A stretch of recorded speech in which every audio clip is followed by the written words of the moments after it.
OK, we've spent a lot of time talking about it already, but let's just try and crystallise our thoughts on exactly why it is that Ireland totally dominated the Cheltenham Festival 2021, Richard. I think even allowing for all the stats, they might have slightly overperformed, but it's the culmination of a trend that we've been seeing progressively during the course of the last few years. I'd like to try and explain it, your supply chain, if you like. Yep. And with national hunt racing, you have the years go stack quite high. On the flat, you've got 2-year-olds and 3-year-olds. If you want to turn it round, you invest in the 2-year-olds and maybe you get a better return. Here, you've got 5 or 6 generations that make up your national hunt statistics. If you split those into a sort of rectangle and cut it in half, depending on whether Britain or Ireland was in front, traditionally Britain was higher. And as they've dropped off the top, everything that's been coming in the bottom, as we've been hearing from this morning, is all about your supply chain. It's all about where you're sourcing those horses. It's about how you're developing those horses. The fact that people are prepared as a business decision to invest in young horses that cost an awful lot of money, but hoping that they will bring them on. Like Sue Smith said, she can do it herself. Lots of other people won't. They'll want to buy the finished article. There are nursery trainers, people who are preparing them for Irish point-to-points. Yeah. And as a result, they are looking at a very big return. It is a high-risk strategy and it can go pear-shaped, but there are many more people in Ireland, I think, capable of performing that function well, and as a result, they're getting the business. A couple of other things. Don't underestimate the effect of the advent of the boutique sales, i.e. the very high-end, expensive point-to-pointers in boutique sales, because that is giving the people who produce those horses a chance for a big payout. So if they go and buy 30 or 40 stores for big money at the sales, they've got a massive liability, potentially, if they can't move those horses on. Yes. Their best ones, by the time they've worked out which the best ones are, because bear in mind, the ones that aren't the best aren't going to be worth very much, those best ones need to be making 300, 400, 500,000 in order for them to do business. Yeah, and sold to the right people. And so they the stratify right them well. You have A grade, B grade, C grade, and they're sold to the right ownership. So, and handicapping, which we haven't got time for. Yeah, but I will just give you if you think this is going to get better in terms of production, think again if you're British based, because in 2012 and 13 you're looking at foal crops in Ireland, national hunt and dual purpose of 3,000, between 3 and 3,500, and just over 1,000 in Britain. In 2019, just over 4,000 in Ireland versus again just over 1,000 in Britain. So the foal crops national hunt dual purpose have gone rocketing up again in Ireland, so you have more to filter from, and they've stayed pretty much static in Britain. So basically, don't expect things to change anytime soon. And it does need the sort of investment that we were talking about for that 10-year window. Yeah. You spoke about 20 years, you said, with Willie Mullins and Brian Kavanagh, but certainly 10 years when you were talking to Henry de Bromhead and Barry was fast track, and that was about 5. So we're going over the 2 minutes. And one final point, just to tie in a strand from Richard Thompson's interview. If you do spot somebody in Britain with quite a bit of cash who wants to invest in national hunt racing, make sure you don't sit them next to Willie Mullins at the Peter O'Sullivan lunch. You've got absolutely no chance. Let's talk about the mayor's allowance. This is round 2 for you and me, because this was on the last time I was on as well, and I still remain pretty much in the same camp. The mayor's initiative has been fantastic, as we heard from Henry, in bringing on those top mares and encouraging them to keep in training. We've got to the stage now where you were saying you don't mind whether you have a filly or a colt, but I'm yet to be convinced that there is any physical difference between a filly or mare and a colt or a gelding in terms of their performance. Now, if that can be proved by a James Willoughby running it through that they deserve an allowance, then maybe fine. But we are now a sport that prides ourselves on the equal participation of both our jockeys and in other equestrian spheres of also 3-day eventing, badminton champions competing on level terms, whether they be of either sex. Mares or geldings. So what I'm effectively saying is that I think the mares is there to bring on the raw material, but if you run in a championship race against colts and geldings, I still remain unconvinced that there is any logical reason for a mare's allowance. Weight for age, absolutely fine, because it's 2 different commodities trying to equate them. I'm not convinced that that's the case here, and when you get and I'm not choosing put the kettle on, it's just the race that fits. When you get a horse that is beaten by a narrow margin for something that you could argue is an artificial allowance in a championship race, sits a bit uncomfortable. I think when you reach parity in terms of amount of runners on the track, then it's an argument that's worth considering, particularly at the moment on the flat. If you look at Group 1 races, Grade 1 races around the world on the flat the last 10, 15 years, the percentage of female winners is now entirely disproportionate, and there's a major argument for that to be looked at again. I think National Hunt Racing, we are still in the relative infancy of parity for female racehorses because there's simply not enough of them getting to the track in the first place relative to their male counterparts. So if this is part of an initiative to keep that going, I think for the short term at any rate, I would say keep the allowance. OK. Two contrasting views there. I certainly think it should be monitored over time. I think that's, like, as a numbers person, the champion in the championship races, Honeysuckle would have been. Yeah, I think that matters more, and that's a greater achievement. I think in a decade, I'll be agreeing with you. OK. But not at the moment. What we can agree on is that Tiger Roll's a splendid racehorse. 5 Cheltenham Festival victories, 3 in the cross-country, 1 in the Old 4-miler under Lisa O'Neill, who spoke this week, and 1 in the Triumph Hurdle, of course, when he'd just been bought out of Nigel Hawke's stable. 2 Grand Nationals, by the way, he won't run this year. Might go to Aintree, though, in the Betway Bowl. Where he might meet at Plutar, mightn't it? Based on what we makes it slightly less attractive, that, doesn't it? So, look, let's deal with what a great result it was to see him back and the reaction of Keith Donohoe, because that really was one of the things that horse has kept that man riding with a huge battle for the scales, and they've been united again to great effect and still look a fresh horse. We spoke about Sue Smith and Vintage Clouds. These horses can take more racing than maybe we give them credit for. Yeah. And, you know, when you get horses like that have had pretty hard careers, pretty tough seasons, producing their form, then maybe we should just not make, you know, we should see our horses more regularly and not feel that's going to detriment their performance at the festivals. As regards to the Grand National, it is such a shame. It simply is. It is. Because you cannot argue. What was Easyland rated? Being sarcastic. You know, 166 is perfectly fair based on that. And if you want the horse to drop, you have to run them in races in which he can be dropped. And he, by and large, hadn't been. So it is a shame, because it would have been a fantastic story.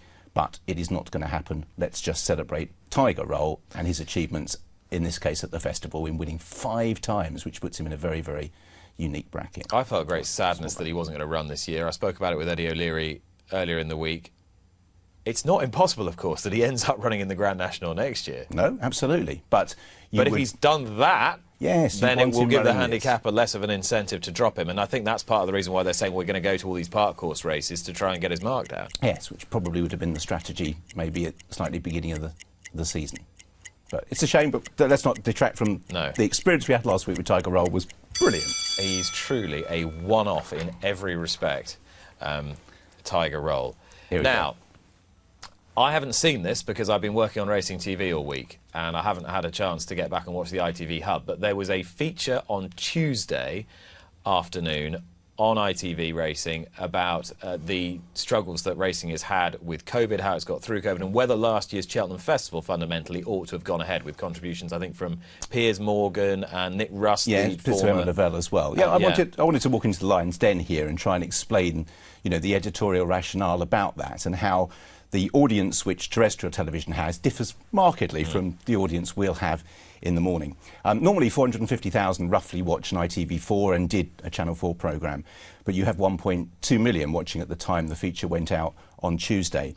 Those 700,000 to 800,000 sort of have a transient interest in racing, but they are the potential audience that we're looking to win over to become Racing TV subscribers of the future and in to go racing, 3 to 5 years' time. Exactly. And to bet. And their backdrop to the festival, if you'd followed the news stories on the Tuesday, asked anyone who was being interviewed, was the fact that it was Gordon Elliott and it was COVID. And so, in our opinion, it would have been wholly inappropriate not to mention that. And if you're going to mention it, you need to address it in the early stages when it is most topical.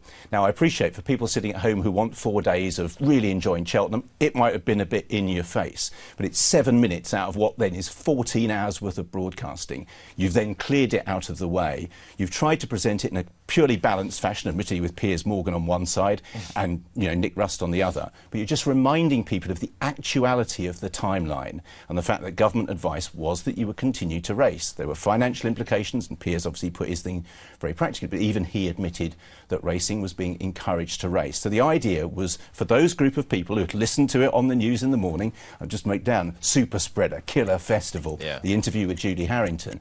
The great thing about it was that by the end of the week, having pushed it to one side, we could all accentuate the positives. I'm not asking everyone to agree with that, but that is the rationale behind putting in a feature that we felt confronted something that needed talking about rather than just cheerleading all the time for racing. I'm always much more comfortable, whatever platform I happen to be on, if you face issues head on rather than pretending they don't exist. I think if you break it into bits and work out that if you are going to run it and you take that decision, and it's obviously a judgment call, then it's only appropriate at the front because you want it out of the way. And if you tried to run it after Honeysuckle had won, for example, that would have been it would have been jarring, It's still relatively jarring where it appears, but maybe people can just sit back a little bit from the obvious knee-jerk reaction it got from some within racing at the time and just, you might not agree, but see the rationale, because I think it is quite important, and the BHA have had this with some issues that are going to come out for racing, that we do talk and confront them, because we are going to have more.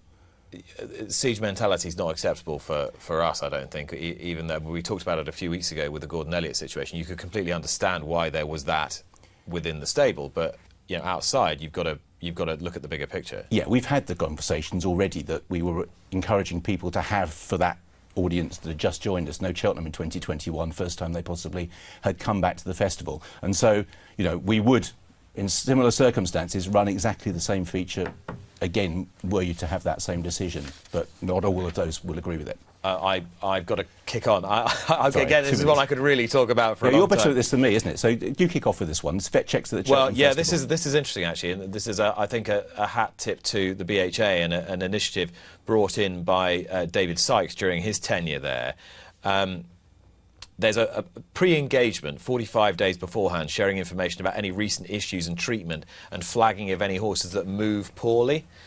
So it's a process that is a collaborative process, a cooperative process between the trainers and the authority to make sure that all horses at Cheltenham, particularly and at Aintree as well for the Grand National, are in absolutely tip-top condition with the eyes of the world on the event. There's a red, amber and green response, and some horses are withdrawn before the festival, others are requiring more info and a particular checking on the day itself.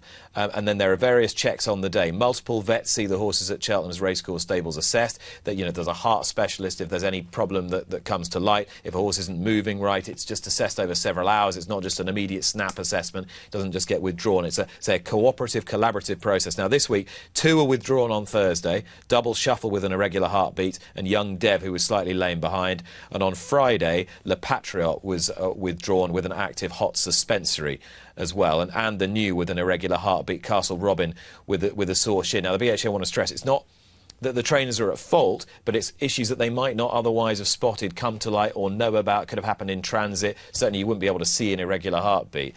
But I think the key, Richard, is that the authority is ahead of the game on this, and it was a relatively incident-free festival. It was, and that's always, very fine margins, but I think it's important to understand that welfare has to be a constant theme, drip-fed throughout. The reaction you get when, sadly, a horse passes, particularly a well-loved one, means it can all be a little bit hysterical. And these sort of things happening behind the scenes on a regular basis, they all just help racing be more confident in its welfare strategy, so it doesn't have to keep defending it and can actually promote it. Yeah, and I certainly haven't heard any complaints about any of those horses that were withdrawn either on that basis. A few horses to follow. Yeah, we just thought we'd end relatively traditionally. I mean, I suppose that we haven't chatted much about Allaho, who I thought was, it was the stunning performance, actually. Well, he was a monster, wasn't he? Of the festival, really. Yeah. He just took the breath away. He seemed to be going hard enough, and the sectional analysis that James and Simon Rowlands and people provide tend to suggest that was the case, that you shouldn't demigrate it. He broke the hearts of some serious horses in the Ryanair who've been round the block a few times at festivals. Some never got a look in, and some, like Min, were left absolutely trailing after trying to mix it with a horse that was just electric at his fences. So he's top of the list as regards the conditions races.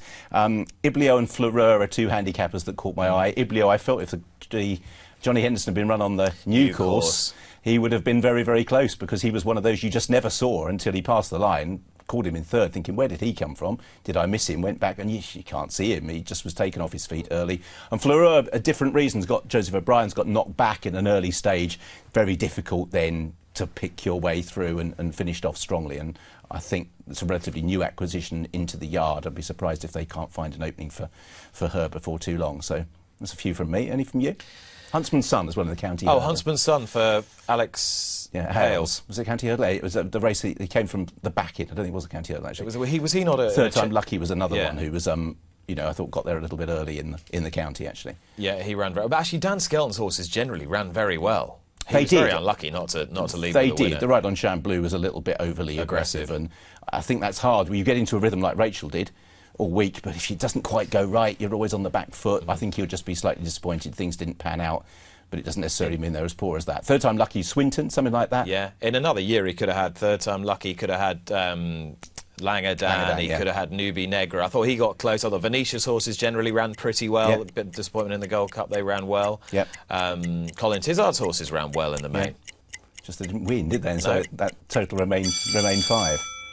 And really, as we draw this section to a close, what we mean by for the sport, Richard, is this was sport in the raw with nothing else besides. No, there's none of that accoutrements that surround it, the commercialism and the, you know, some of the fluff, if you like, for those that are the purists. And I think that's why we wanted to end with this, because if you do go back to Tuesday, and we mentioned the COVID feature and the way racing came into this, 4 days later, it can hang its head massively. It was helped by the stories. The same slot on Radio 4 that had been given to Julie Harrington, who got such a hard time, was 24 hours later being given to Katie Walsh to talk about the story of, we don't deal with female jockeys, but in the mainstream media you certainly do, the female rider aspect, which of course all of the news things were prepared to really run with. But it was more than that, wasn't it? It was the fact that the sport stood up. There were no major welfare issues, there were no really major whip issues, and it really focused the attention on the beauty, the skill of the horse and riders. And I think racing can come away from these 4 days very, very keen that it has a product